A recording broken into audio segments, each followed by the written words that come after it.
The hearing had already stretched past the point of patience. Hours of testimony, clipped voices, and papers shuffling against polished wood gave the chamber a restless hum. You could sense it in the Kansas state capitol, the heavy air, the narrowed eyes, the quiet irritation of people forced to sit too long and hear too much. Representative Jasmine Crockett had kept her composure through it all. Dressed in a sharp blue blazer, posture unshaken, she had been saving her words. That was her style. Never rush, never waste, wait until the room is watching. Across from her sat Karoline Leavitt, once a familiar face from cable TV, now trying her hand at federal education reform.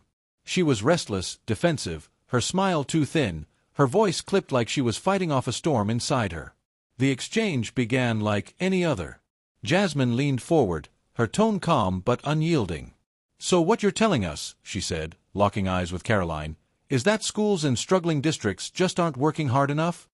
Karoline folded her arms, the corners of her mouth tight. "I'm saying rules are rules. Standards are standards. No excuses." Jasmine didn't blink. Standards only mean something if the playing field is equal. And it never was. Not for every community. Not for every child. You can't preach fairness and ignore history. That was when Karoline shifted in her chair. She thought she was whispering under her breath, speaking sideways into nothing. But her microphone was still live. And in that charged silence, her muttered words leaked into the speakers. "Go back to Africa." The room froze. A gasp, a cough, the sound of someone dropping a pen. It was enough to feel the oxygen leave the chamber. Everyone heard it. Everyone knew what it meant. And then, slowly, Jasmine Crockett spoke.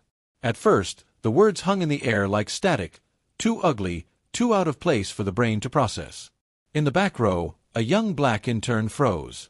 His head turned slowly toward the dais, disbelief etched across his face. The hearing was being streamed live on C-SPAN. Nothing had been missed. For a moment, the room didn't know how to react. A few heads shifted toward Jasmine Crockett, as if expecting her to slam her notebook shut, to stand, to demand the floor. But she didn't. She sat still, hands folded neatly, blinking once, calm as stone. The chair of the subcommittee, an older congressman from Idaho with a thinning voice, cleared his throat awkwardly. "Let's, return to the subject at hand." Karoline Leavitt kept her composure, or tried to. She reached for her water bottle, unscrewed the cap with measured hands, and took a long sip. Her face was flat, but her ears betrayed her, flushed crimson. She knew it then, the mic had caught her. Beyond the chamber walls, the clip was already on the move. In real time, reporters clipped and uploaded it, captions slapped on, replays slowed down. By the time the hearing ended, "Go back to Africa" was plastered across social media feeds. Hashtags multiplied. Reaction videos stacked up. Memes bloomed like wildfire. Karoline walked out quickly, trailed by her aide, Brian, a young man in a charcoal suit whispering frantically in her ear. "We'll say it was misheard. Noise interference. You were mumbling." He shielded her from the cameras closing in at the end of the marble hallway. "I mumbled," Karoline muttered, eyes fixed forward. "They can't know for sure what I said. But they did." It was unmistakable, the sharpness of the words, the dismissive tone, the way she lingered on back like a slap. Denial wouldn't erase it. In a side corridor, Karoline pulled out her buzzing phone. Messages stacked on top of each other, colleagues furious, allies panicked, party leaders demanding answers. Not one message defended her. Every ping was either anger or warning. Her press team scrambled. Within the hour, an official statement appeared. Ms. Leavitt was misquoted due to background noise and misinterpretation. She rejects racism in all forms and remains committed to respectful dialogue. But the public wasn't buying it. The damage was done. This wasn't just about a slip of the tongue. People felt betrayed, not only by what was said, but by what it revealed. By now, the public had seen this movie too many times. The hot mic slur, the frantic denial, the carefully worded statement about misunderstanding. The cycle was predictable, and people were exhausted. Excuses no longer landed. Meanwhile, Jasmine Crockett still hadn't said a word. Reporters trailed her out of the Capitol, microphones shoved forward. "Congresswoman, "Do you want to respond to Ms. Leavitt's comment?" one asked. She pressed the elevator button, turned slightly, and said, "Not yet." 2 small words, but they detonated. Supporters praised her patience. Critics accused her of staging suspense. Either way, the country waited. A few blocks away, in a quiet cafe, 3 congressional staffers huddled around a laptop replaying the clip. One, a middle-aged white man with gray at his temples, sighed. "This is about to explode." "She'll have to answer," the younger aide said. "She will," the older one replied. "The question is how." But Jasmine wasn't rushing. That evening, she sat in her hotel room with her mother, who had flown in from Texarkana. Dinner was simple, the mood heavy. After a long silence, her mother set down her fork. "You're going to say something, baby." Jasmine gazed out the window at the city lights flickering under low clouds. "Yes," she said. "But not what they expect." Across town, Karoline Leavitt wasn't sleeping. She sat on the edge of her hotel bed, laptop glowing, watching cable networks run the clip on repeat. Her phone buzzed constantly. Donors, allies, old colleagues. Few were sympathetic. Some urged her to go silent. Others told her to apologize fast. Karoline shook her head, muttering as if convincing herself. "They misheard me." Brian, her aide, sat quietly in a chair across the room. He didn't argue. He just looked at her with a kind of tired worry, knowing she was losing more than a news cycle. The story had outgrown her. Control was gone. But momentum shifts quietly, then all at once. And Jasmine was about to claim it. The next morning, the Capitol cafeteria was unusually hushed. Down the hall, cords snaked across the floor as cameras were mounted and microphones tested. Reporters clutched paper cups of bad coffee, refreshing their feeds, waiting. At exactly 10 a.m., Representative Jasmine Crockett walked into the press room. No entourage. No rows of flags.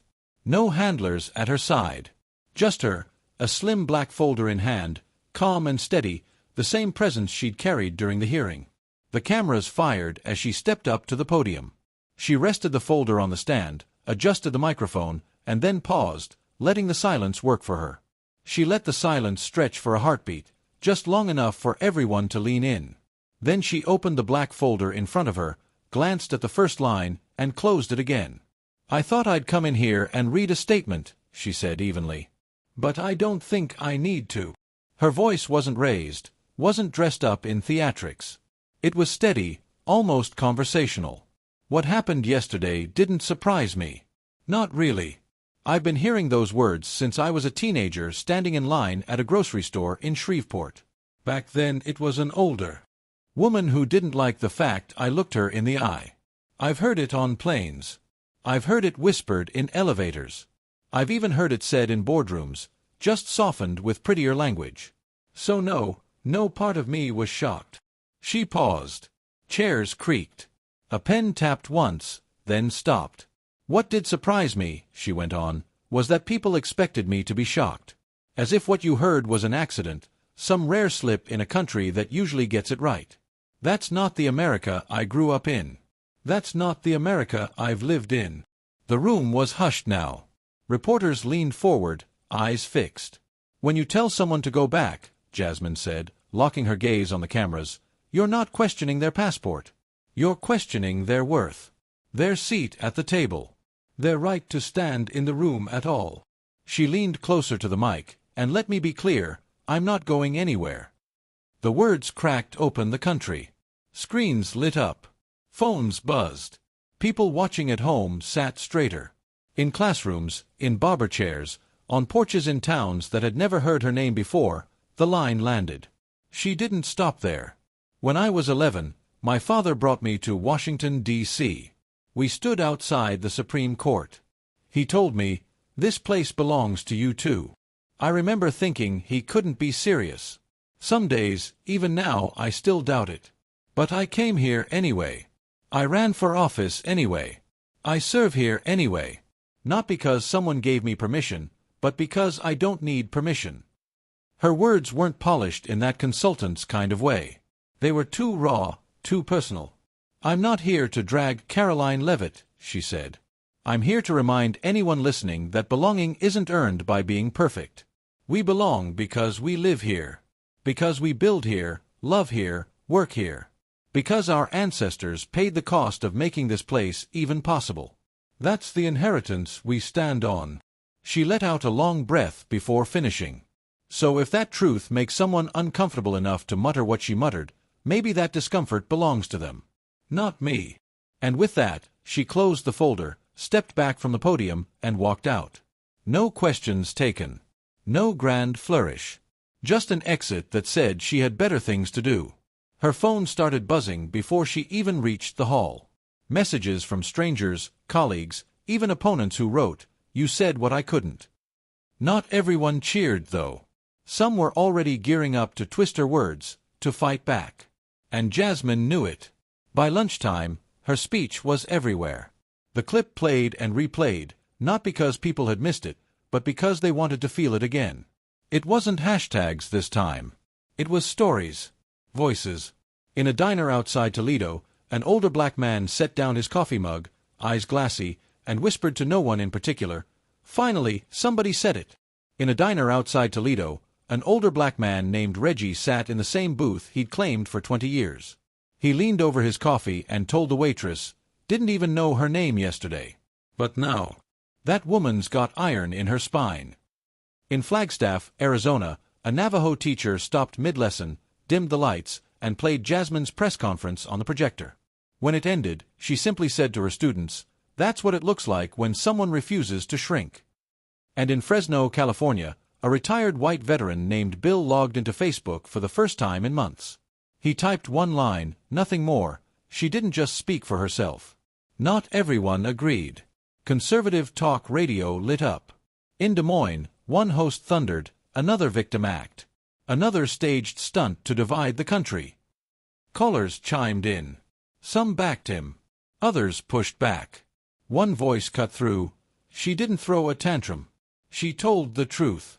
If you don't like how it sounds, maybe that's about you." Karoline Leavitt stayed silent. Her staff released a second statement, longer, polished, dressed in corporate regret. She was misunderstood, she insisted, but still never owned the words.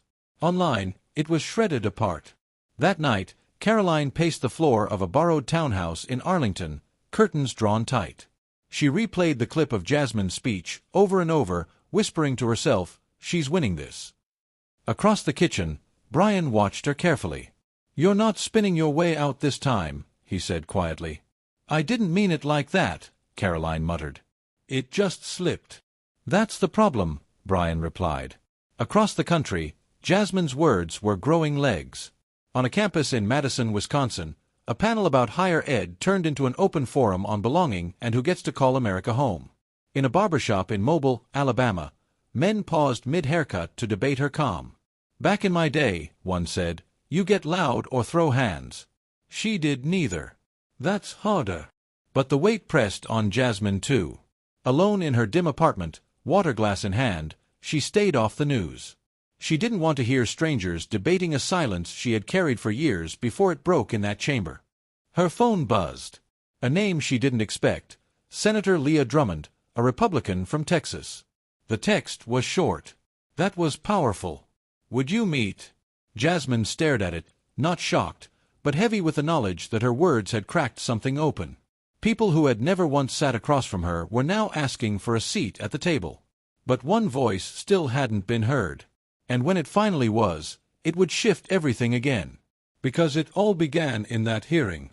The air in the Kansas state capitol had been dry and restless, papers shuffling, pens clicking, tension sticking to people's jackets like dust. The Education Subcommittee was deep into its third hour when Jasmine Crockett, calm in a blue blazer, finally spoke. Across from her sat Karoline Leavitt, defensive, arms crossed, jaw tight. "So what you're saying," Jasmine asked evenly, "is that schools in struggling districts just aren't trying hard enough?" "Standards are standards," Karoline snapped. "No exceptions." "But the board was never level," Jasmine shot back. "Fairness without history isn't fairness at all." Karoline scoffed, leaning to the side. Her mic was still live. And then, clear enough for everyone to hear, she muttered the words that would stop the country in its tracks. She should just go back to Africa. The chamber froze. A cough. A dropped pen. Somewhere in the back, a throat tightening with disbelief. And from that single moment, nothing, not the hearing, not their careers, not the conversation in America, would ever be the same. At first, the words didn't land. They floated in the air, wrong but unreal, until a young black intern by the press table stiffened in his seat. His head turned slowly toward the dais, eyes wide. On C-SPAN's feed, nothing skipped, it was all live. Some people glanced at Jasmine, waiting for her to slam her notebook shut, storm out, raise her voice.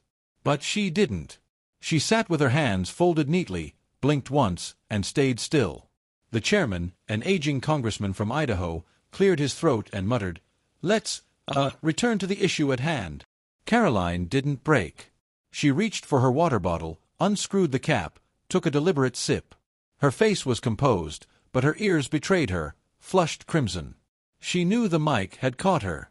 Outside the chamber, the clip was already being clipped, subtitled, slowed down, shared. Inside, Jasmine finally looked at Karoline. Not furious, not shaken, just steady. The kind of look that told the whole room, "You didn't wound me. You revealed yourself." Then she turned back to her notepad, jotted a line, and let the hearing grind forward like nothing had happened. But silence doesn't stay silent when microphones are live. And America was listening. Days passed, but the moment didn't fade. Truckers heard it replayed on AM radio outside Wichita. Teenagers dissected it between classes in Eugene. The phrase cracked something open, not only about race, but about respect, dignity, and the difference between lashing out and standing firm. On local TV, roundtables lit up. Analysts debated Jasmine's calm, Karoline's apology, the fallout. Some called Jasmine's response a lesson in restraint. Others said she let Karoline escape accountability. On one late-night panel, a commentator put it simply, she didn't raise her voice. She raised the bar. Not everyone was convinced. In Birmingham, civil rights activist Lori Price went live to her followers. "This isn't just about 3 words," she said. "It's about the culture that lets those words exist in the first place. Until that changes, apologies are empty." Meanwhile, in her quiet office, Jasmine sifted through stacks of mail. Not form letters, but real ink, real paper. One stopped her, from a 5th-grade girl in Boise. The note came with a drawing of Jasmine at a podium, captioned in careful handwriting, "You sound like my mom. Calm but strong." Jasmine placed it on her desk, where it stayed. But she knew adoration was fleeting. By the next week, the cycle would move on. So when she met with a handful of interns behind closed doors, she didn't talk about viral clips. No cameras, no notes. "Don't aim to go viral," she told them. "Aim to go forward. This town will chew you up if you mistake applause for progress." In politics, the loudest voice isn't always the strongest. Real influence comes from showing up, steady and human, day after day. Jasmine understood that. Karoline, meanwhile, was still climbing a steep hill. Her public apology had softened a few critics, but plenty weren't convinced. In Sioux Falls, protesters greeted her outside an event, holding cardboard signs scrawled with, "Words carry weight." That night, back in her hotel, she stood at the mirror, pulling off her makeup with slow, tired hands. The exhaustion showed. Her aide, Brian, sat by the window, scrolling through headline after headline. "You gonna keep doing press?" he asked. Karoline shook her head. "No. Not for now. I think I need to learn before I speak again." It wasn't surrender. Not exactly. More like the sting of reality settling in. A first flicker of accountability, or maybe just the bruises of public backlash. Either way, she wasn't the same. The news cycle eventually did what it always does. It moved on. Another scandal in another state claimed the spotlight. Pundits found fresh meat. But what Jasmine had sparked lingered quietly. Not in breaking news alerts, but in smaller places, kitchens, break rooms, carpools, late-night phone calls. "Did you see that hearing?" one person would ask. "Yeah," the other would say. "She handled it exactly right." At the airport in Santa Fe, a TSA agent paused Jasmine at security. "You reminded us that power doesn't have to shout," the woman said softly. Jasmine smiled. Thank you. I didn't think it would echo this far. The woman nodded. It did. Not every turning point ends with fireworks. Sometimes it's the stillness afterward that carries the most weight, if people sit with it long enough to ask themselves what they learned. 2 months later, Washington looked the same on the surface. Congress back in session. Midterms looming. The border debate raging. Another scandal chewing up the headlines. Business as usual. But under all that noise, something had shifted. In Charleston, South Carolina, a civics teacher began her semester differently. Instead of diving straight into the Constitution, she played the clip of Jasmine's calm response. Then she asked her class, "What does it mean to belong?" A hand shot up in the back. "It means you don't have to explain why you're here," a student said. The teacher carried that answer with her for weeks. Back in D.C., Jasmine Crockett didn't suddenly become a celebrity. No glossy magazine covers. No memoir deals. No viral speaking tour. But her office filled with young staffers who wanted to work for her. Not because she shouted, but because she spoke in a way that stayed. Even the mood in the Capitol felt different. Colleagues who'd barely looked her way before now nodded in the hall. One congressman from Montana stopped her outright. "You didn't just defend yourself," he said. "You defended a lot of people who've never had the chance." Jasmine paused, then smiled.